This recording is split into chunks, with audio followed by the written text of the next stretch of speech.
Hi, I'd like to make another vegan confession video, and I have a loose topic, but we'll see where it goes. I wanted to talk about how I dislike people, but I like individuals.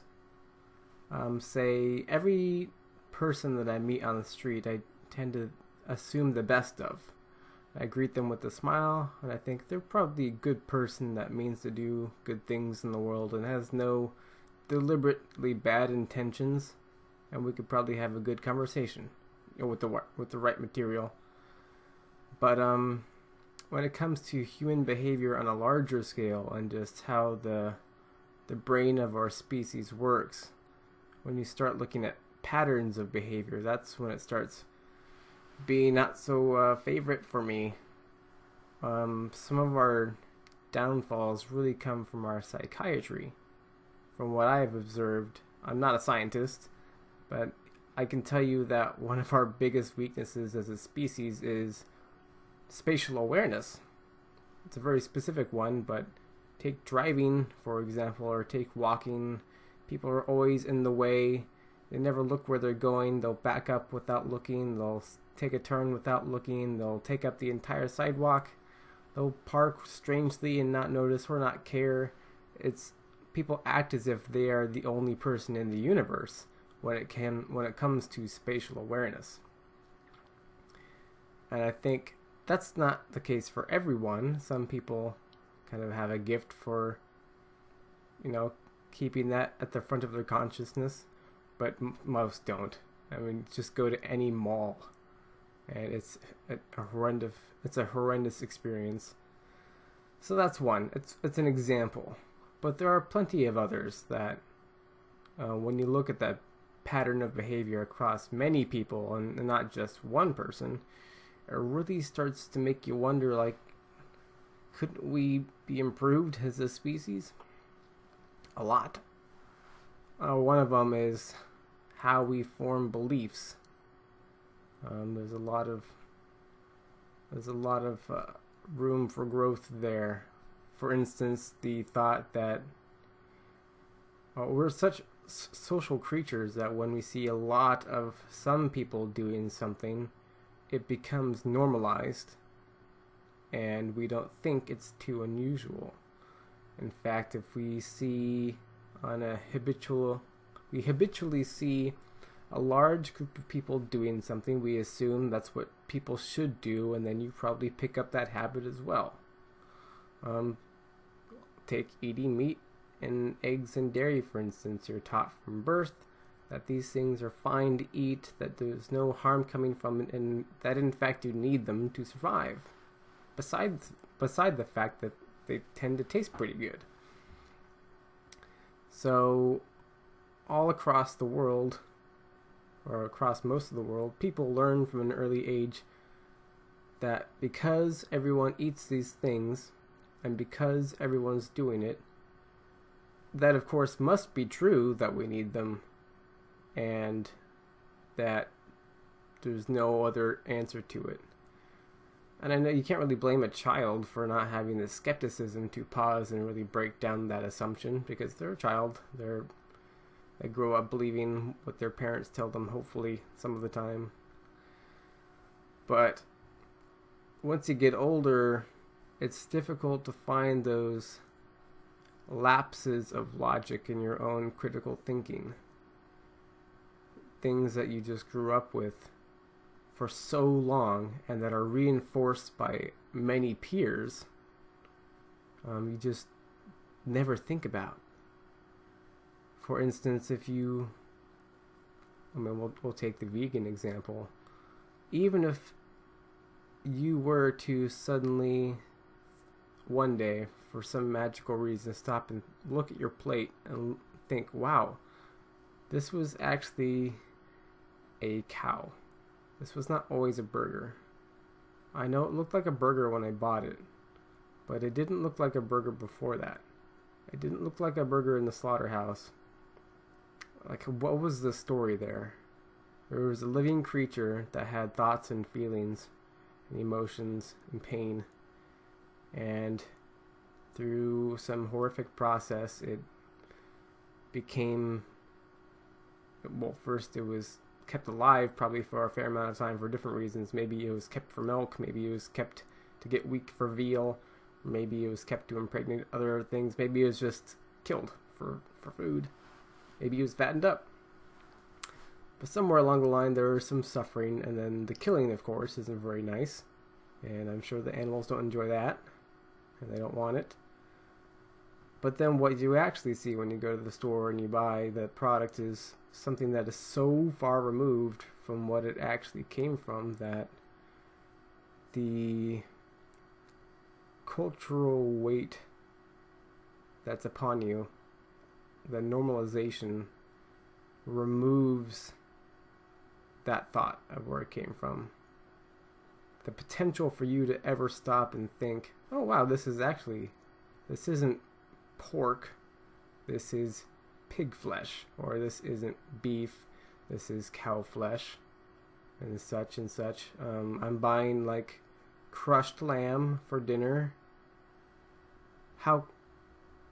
There's a part of me that wished the human species could see a phrase like crushed lamb and immediately say, wait, I'm buying crushed lamb? Think of those words. They're horrifying. Pulled pork, for instance, is one. Just switch in pulled pig. It's a bit different. Having pulled pig for dinner, that's a little grosser sounding. But for some reason, turkey leg doesn't. I don't know. It's weird. Ground beef doesn't sound weird to us, but ground cow would probably make us stop and think. But psychologically, we've had these pressures on us for such a long time that we don't think. And a lot of it comes down to numbers. Even if you were a vegan sitting down in a cafe, or you're curious about going vegetarian or going vegan or something, and you're like, well, what's so hard about it? Why shouldn't I? Why don't other people? And then you sit down in the cafeteria and you see every person around you eating meat, dairy, and eggs and all that kind of stuff. There's that part of your brain that goes like, well, it can't be that weird to eat this stuff. Everyone does it. If it were really that horrifying, or if it were really that bad, we would have figured that out by now, and we wouldn't be doing this. So there's that pressure, like, oh, I'll just go along with it because surely society's figured it out, and even if they hadn't, I don't want to stick out like a sore thumb, so I'll just do it. So that potential for change is lost. Same thing comes down to authority figures. You can have plenty of people who are not alleged authorities say many of truthful things that are logically sound about something, that are persuasive in nature and argument. But if you put somebody who is an alleged authority figure on something, just have them say anything and we'll believe it. As long as that name is respected enough, they can say anything and we'll believe it. And it's not for no reason. We have authority figures that we don't always have to research everything ourselves. We put our respect in somebody who we have seen is thorough with their findings and their research and their documentation and their explanation and all that kind of stuff. And then after a while we grow to trust them, and in those cases they become authority figures, and then when they say something, we trust it. It's necessary. We can't do all the work ourselves. We have to let other people do some work for us. But that just means that sometimes that we trust them when we shouldn't. That's another part of the human brain, that we're just accustomed to trusting authority figures. I guess another one is tradition. For some reason, the human species values the past. For some reason. Like you take an old, like antique shops. For some reason, simply because something is older and has been around longer, we assume it has somehow more innate value than something that's not. Take an old antique lamp. It's going to be worth $80. Even if it doesn't function and it's all rusty and it has bad glass and the electricity is faulty. I take a new lamp from Walmart, works perfectly fine, does its job, isn't necessarily more or less beautiful, for lack of a better word, than the other lamp, and it's going to be worth probably $5. That's because we value old things in the past. The older something is, the more respected it is. The older a cultural tradition is, the more respected it is. And that, frankly, I'm not sure why we do that as a species. Why don't we value new things? Why don't we value change? I don't have the answer for that. I wish we did, but we're so reluctant to change in the face of possibly new and better things because we value our traditions in the past and the way we've always done things so highly. And we don't just value them, we trust them for some reason. Because we've always done it, that must be the way it has to be done. Of course.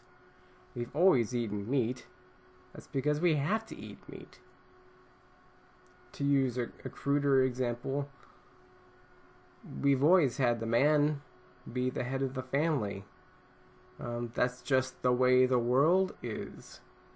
That's how it always has been. That's how it always will be. For some reason we say that because it's always been that way, it not only will be that way forever, but it should be that way forever. That's how it is, and it should be, and will be. And I don't know, why do we do that? Why do we value the past so much? Why do we trust our past self so much? We've made so many mistakes. Why not be skeptical of ourselves? Yeah, so that's another thing. Another point I guess I could go on and on about is how people tend to be self-interested at the loss of others. And I can't say I blame anyone for any of these traits that I've been describing. We don't choose to have these traits, we just have them by the psychology of being a human being. If I were to choose between saving the life of my favorite dog and the life of the annoying next door neighbor's cat, I would choose my favorite dog. I'm going to honestly say that because I'm selfish. I want my dog, which I like more than I want the world to have that cat in it. I don't like that cat. Even if 1,000 people like that cat and only 200 people like my dog, I'd still choose my dog because I like it more. That's selfish of me. I wish I wouldn't do that, and if I were in that situation, I hope I actually acted differently somehow. But on the spot, that's what I would think. That's a crude example, but like what comes up to mind most recently, at least with the sort of activism that I've been trying, is people turning away from footage. I participate in animal activism where we show factory farm footage publicly to people in public areas where we are free to do so, and they are free to ignore us and free to walk away and engage or not engage. And we actually get a lot of positive responses where people will engage. At first, maybe reluctantly, but then after that with much more intrigue. But you can tell there are a lot of people that you can just tell by looking at their expressions, their body behavior, maybe things they mumble, that they know they're witnessing something that's horrible, or they know they will be witnessing something that's horrible at their first glance. And they might even know what it is, and they might even know that they should witness it in order to be a more informed consumer. But because it will make them feel uncomfortable, and because it will make them have to rethink some of their values, and because has the potential to change their worldview, their comfortable bubble of their self. They choose to look away.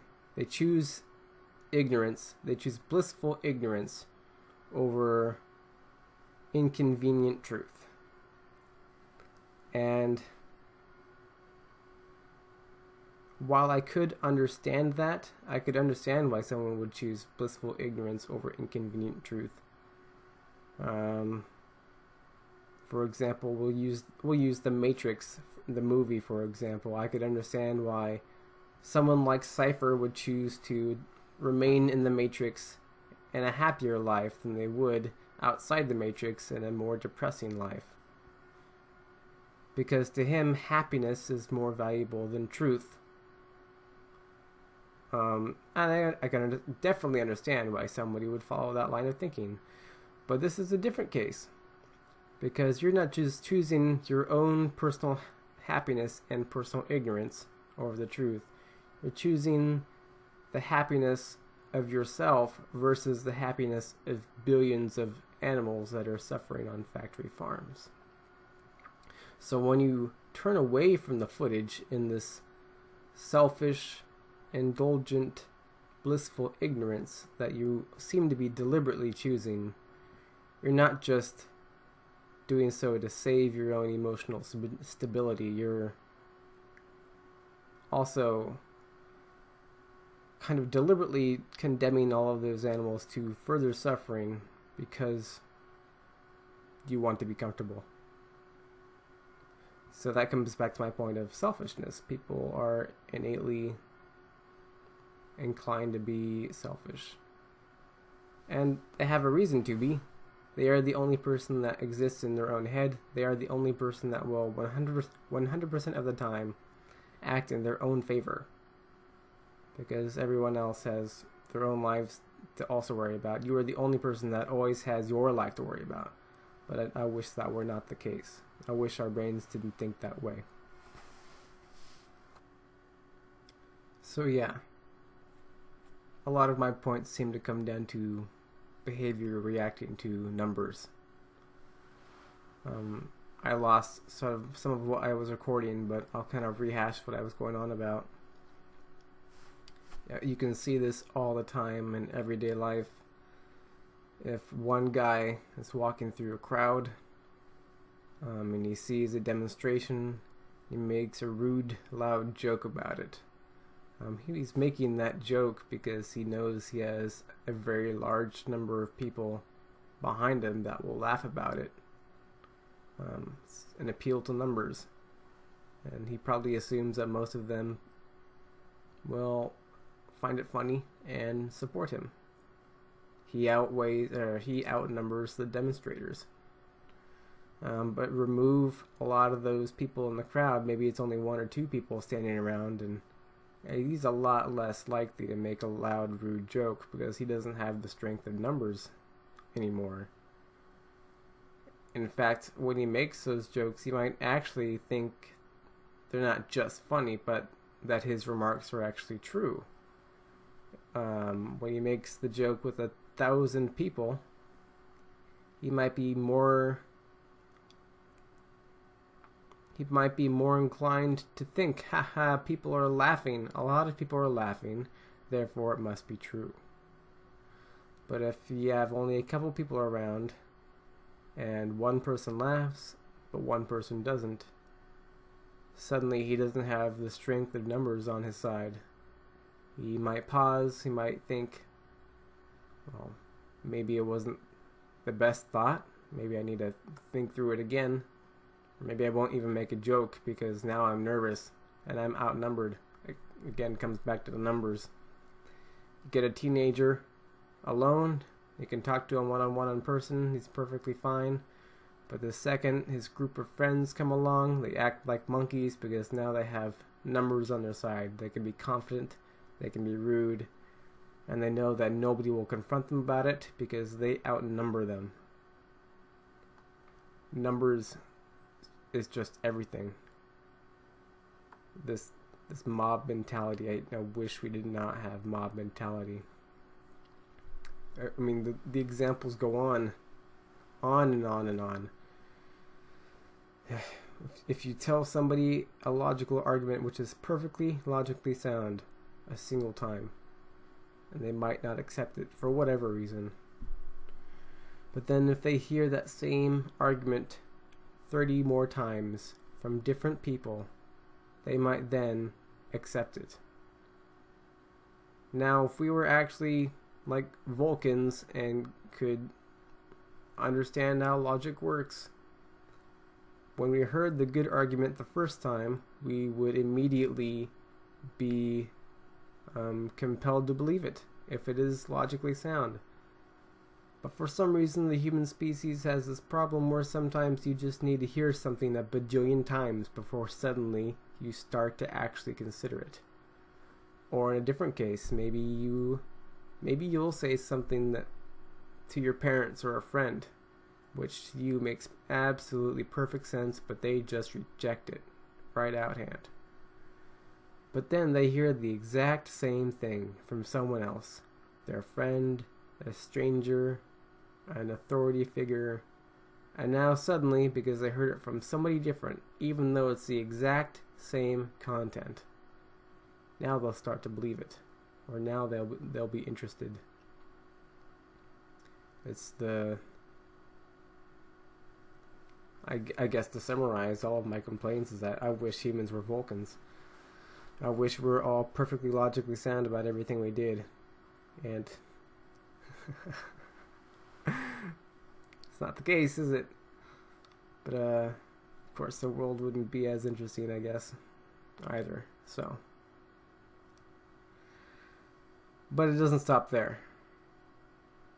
It wouldn't be as bad if we knew where our weaknesses were and were able to identify them in the moment and then compensate for them. But we don't. Even though I know that that's illogical thinking to accept an argument from one person but not the exact same argument from another person. I'm sure I do that every single day. Even though I'm aware of that phenomenon, I won't be able to recognize it when I'm committing that crime. So I just wish our brains were more advanced. I wish we didn't have all these logical weaknesses. I wish we weren't selfish. I wish numbers didn't matter to us. I wish authority didn't matter to us. I wish tradition didn't matter to us. I'm trying to think of more, but I think that kind of covers most of it. So much of it, I think, comes down to selfishness. That we're so self-centered as a species.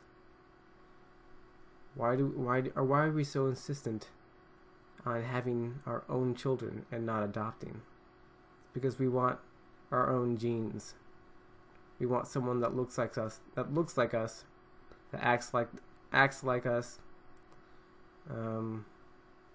has similar interests or whatever. Why? Why do we want that? And it's at the expense of other children who need homes. For people that choose to have children through birth instead of adopting, why is that a thing? That's selfishness. I'm not saying they shouldn't have that right. I'm just saying that maybe in some cases they shouldn't do that. So, wow, I really rambled. People as a whole. This species, I don't like it. But individuals can be, are, and are wonderful individuals. And individuals do and can do and have done amazing things. I still don't like the patterns of our species thinking. I hate them. I wish humans were not on this planet. I wish we just had the animals.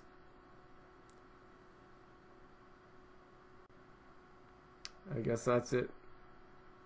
Thanks for watching, guys. Bye.